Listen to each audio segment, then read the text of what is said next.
जय हिंद दोस्तों, आप सभी का स्वागत है आपके अपने यूट्यूब चैनल नौकरी तक पे। आशा आप अच्छे होंगे, स्वस्थ होंगे और टीआरई 3 या कहें टीआरई 4 फिलहाल आप दोनों में जिसमें भी आप भावी शिक्षक हैं और शिक्षक बने उसमें लगे भी होंगे। सबसे अहम मुद्दा आपको 2 दिन पहले जो न्यूज़ आया और विगत सबसे पहले मैं 4-5 दिन से मैं वीडियो भी नहीं ला पाया, इसके लिए मैं क्षमा चाहूँगा।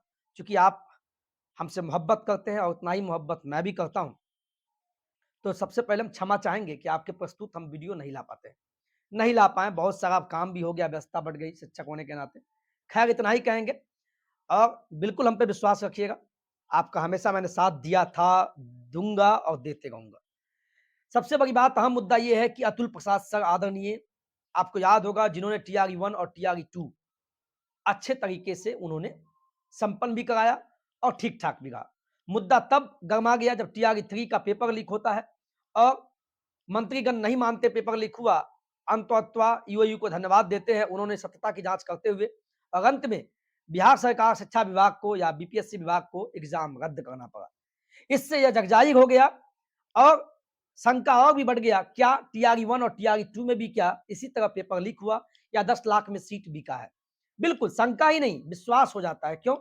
जब टीआरई 1 और टीआरई 2 का उसी प्रेस, कलकत्ता के प्रेस से क्वेश्चन छपा, तो वहां भी इसीलिए कंफर्म हो जाते हैं हम लोग कि ऐसी घटना अंजाम दिया गया। इसी बीच अतुल प्रसाद सर के नाम एफआईआर दर्ज होता है। मैं फिर बोल दूं, इस वायरल लेटर की सत्यता मैं नहीं करता हूं, इसकी जांच ईओयू को करना चाहिए और इस पे सीबीआई जांच भी होना चाहिए आदरणीय अतुल प्रसाद सर पे। क्यों होना चाहिए? ये 3 पेज का लेटर आता है, आप सभी मांग कर जाते हैं, आप सभी लोग मांग किए हैं। सभी यूट्यूब के कमेंट में मैंने देखा है और मेरे कमेंट में भी यूट्यूब में आया, सर इस पे आप क्या कहेंगे? तो मैं आपके साथ था, हूं और रहूंगा। एक शिक्षक होने के नाते मुझे डर नहीं लगता है, चूंकि मैं कोई फर्जी शिक्षक हूं नहीं कि मैं डर जाऊंगा।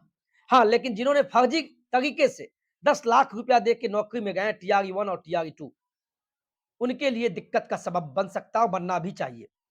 ये 3 पेज का जो न्यूज आया है, जिसकी सत्यता मैं नहीं करता हूं, ईओयू को जांच भी करना चाहिए कि क्या वाकई में 3 करोड़ रुपया जिस लड़के ने कहा है और जिसने एफआईआर किया अतुल प्रसाद सर पे कि उन्होंने 3 करोड़ रुपया फलों के टोकरी के माध्यम से हमें पहुंचाया गया और नौकरी भी नहीं दिया गया, तो कुछ तो बात होगा। मैं फिर बोलूंगा, क्या अतुल प्रसाद सर जेल जाने वाले हैं? या आपके मन में भी है? तो जांच जब संपूर्ण होगा और जांच सही तरीके से होगा, तो मैं बिल्कुल, मुझे लगता है जिस तरीके से ये अभ्यर्थी खुला चैलेंज दिए हैं, तो कुछ ना कुछ तो बात है आदरणीय अतुल प्रसाद सर पे। घास तो गिरेगा। आज कहाँ गए अतुल प्रसाद सर, जो हमेशा ट्वीट करते थे? कुछ होता था ट्वीट, एग्जाम के बीच में नियम बदल देते थे, बीचों बीच डोमिसाइल की नीति खत्म कर दी जाती है। अदर स्टेट वाले हमारे जितने भी साथी भाई बहन देख रहे हैं, आप भी सोचिए, यही झारखंड और राजस्थान, मध्य प्रदेश, उत्तर प्रदेश, हरियाणा, ऐसे राज्यों में डोमिसाइल लागू है कि वहां के बच्चों को पहले प्राथमिकता दी जाएगी और कुछ परसेंटेज अदर स्टेट को दिया जाएगा। और बिहार में क्या हुआ? खुली छूट दे दिया गया। आखिर मंशा क्या था? ये आप भी जानते हैं, लेकिन बीत गया। तो गलत शिक्षकों को बख्शा नहीं जाएगा। ये तब होगा जब इस पे सीबीआई जांच हो और बिहार का आर्थिक अपराध इकाई जो हमेशा अच्छा काम करती है, इस पे लग जाए और वाकई में इसको जांच के घेरे में लेते हुए जांच करे। और आदरणीय अतुल प्रसाद सर, मैं आप पे कोई टीका टिप्पणी नहीं, पहले आप प्यार पूर्वक, विनम्र पूर्वक यूट्यूबर को कहते थे कि आप किसी भी आईएएस अधिकारी पे ऐसे नहीं बोल सकते हैं, तो मैं आज आप पे फिर बोल रहा हूं, आदरणीय सर, आप ट्वीट करके क्यों नहीं बताते हैं? अगर जो अभ्यर्थी आपके नाम पे एफआईआर किया है, तो दूध का दूध, पानी का पानी सही हो जाएगा। आप भी उस पे एफआईआर करें और जांच की मांग करें। आज आप कहां चले गए? आज तो आप आजाद भी हैं। आप मानहानि कर सकते हैं जिन्होंने आप पे ऐसा किया है। कोई आपको झूठा नहीं बोल रहा है। उस वायरल लेटर के कारण आप झूठे बन रहे हैं और जांच के घेरे में आप भी आ गए। तो आप ट्वीट पे आए और ट्वीट करें, क्या मैं गलत बोल रहा हूं? और तमाम अभ्यर्थी, आप जानते हैं मैंने हमेशा आपके लिए काम किया था। कभी शिक्षक था और आज बनने के बाद भी मैं आपके लिए काम करता हूं, लेकिन सही तरीके से मैं इसका, चूंकि आजकल पता ही है आदरणीय के पाठक जी अच्छा काम कर रहे हैं और हम शिक्षक भी काम कर रहे हैं, तो हम भी अपने गरिमा में रह के ही बोलते हैं। लेकिन आपका मांग, सभी अभ्यर्थियों का मांग, बिहार के 38 जिले के अभ्यर्थियों का मांग सही है कि टीआरई 1 और टीआरई 2 का सही में जांच होना चाहिए और इस पे न्यायालय जांच होते हुए और जो गलत तरीके से पैसा दे के गए उनको बख्शा नहीं जाए। जो सही तरीके से गए उन पे कोई दिक्कत नहीं होने वाली है, वो बिंदास रहे, है ना? तो अतुल प्रसाद सर, आप इस पे पैसा लेकर आप नौकरी देने का जो काम किए हैं या दिए या नहीं है, ये तो भगवान जाने, लेकिन आप इस पे कुछ बोलिए, बोलिए, नहीं तो आप पे जिन अतुल प्रसाद सर आपको ईमानदारी आप ईमानदार माने जाते हैं। मैं भी आपको ईमानदारी का सलाम करता हूँ, लेकिन ये बिहार के लिए अच्छा नहीं है। एज रिलैक्सेशन हो, सप्लीमेंट्री टीआरई 2 का भी रिजल्ट आपने नहीं दिया। एज रिलैक्सेशन को भी आपने रिलैक्स नहीं दिया। बहुत सारा मुद्दा है, डोमिसाइल नीति खत्म कर दी गई और आप सभी तमाम अभ्यर्थी को बोलेंगे जब लोकसभा चुनाव होता है, मैं जानता हूँ ये चुनाव केंद्र का है। लोकसभा के माध्यम से, आम चुनाव के माध्यम से प्रधानमंत्री का चयन होता है। लेकिन जो आज कभी तेजस्वी यादव के साथ थे, तो आज बीजेपी के साथ हो जाते हैं आदरणीय मुख्यमंत्री साहब। उस समय बोलते नहीं थे और आप सभी को एक ही कहेंगे आप अपने मताधिकार का सही इस्तेमाल कीजिए।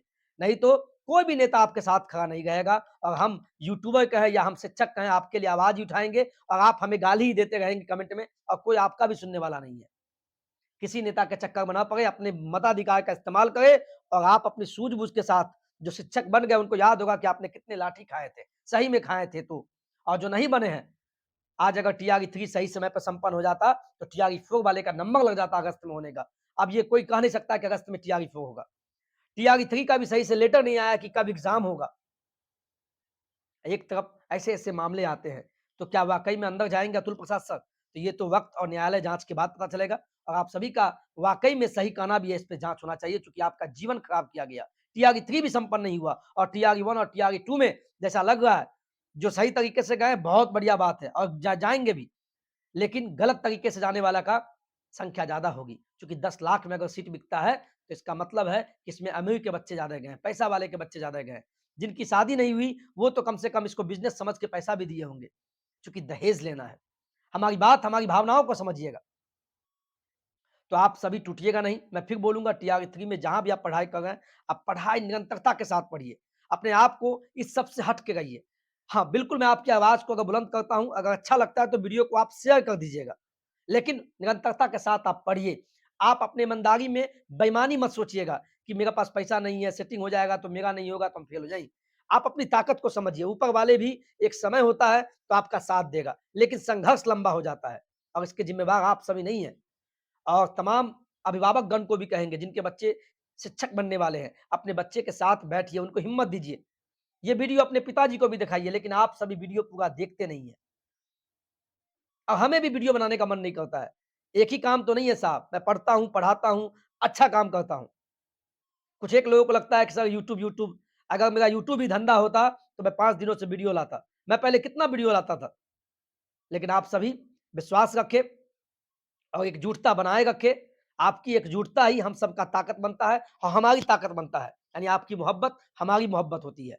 तो जाँच होनी चाहिए और जाँच चलता भी रहना चाहिए। लेकिन आप सभी पढ़ाई में लगे रहें, खूब पढ़ें, खूब आगे बढ़ें, खूब तरक्की करें और आपको पता है कि आज नवमी है, नवरात्र चल रहा है और माँ भवानी आपके जीवन में खूब खुशियाँ दे और कोशिश करें किसी से मुँह ना लगावे।